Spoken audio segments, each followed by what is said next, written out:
নমস্কার, সিম্পল রেসিপিজে সবাই স্বাগত। আজ বানাবো ডিম ভাপা। তো চলুন শুরু করি। ডিম ভাপা বানানোর জন্য নিয়েছি 6টা হাঁসের ডিম। ডিমটাকে সেদ্ধ করে নেব। কিছুটা জল দিয়ে দিলাম। এর মধ্যে 1 টিস্পুন লবণ দিয়ে ঢাকা দিয়ে ডিমটাকে মিডিয়াম ফ্লেমে 5 মিনিট সেদ্ধ করে নেব। 5 মিনিট পর গ্যাসটা অফ করে দিলাম।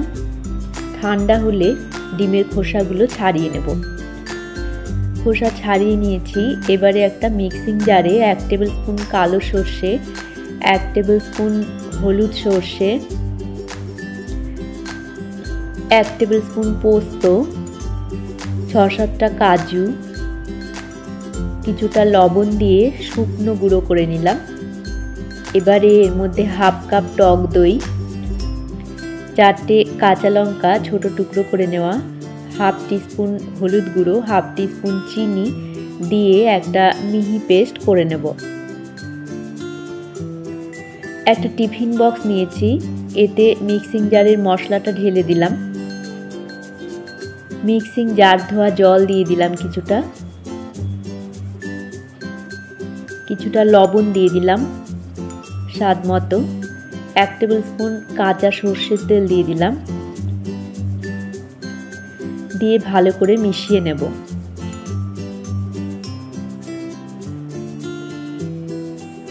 এবারে সেদ্ধ করে রাখা ডিমগুলো দিয়ে দিলাম।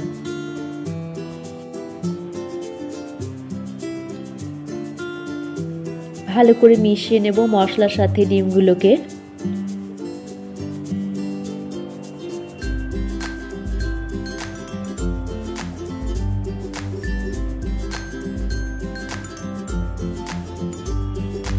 মেশানো হয়ে গেলে 4টে গোটা কাঁচা লঙ্কা দিয়ে দিলাম।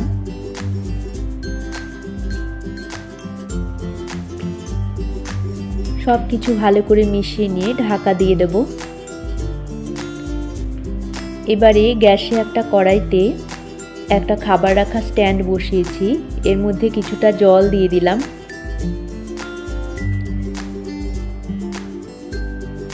টিফিন বক্সটাকে এর মধ্যে বসিয়ে দেব।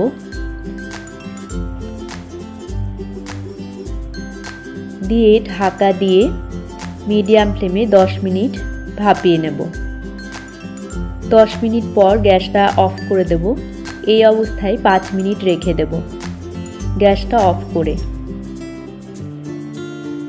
5 মিনিট পর ঢাকা খুলে টিফিন বক্সটা বের করে নেব সাবধানে।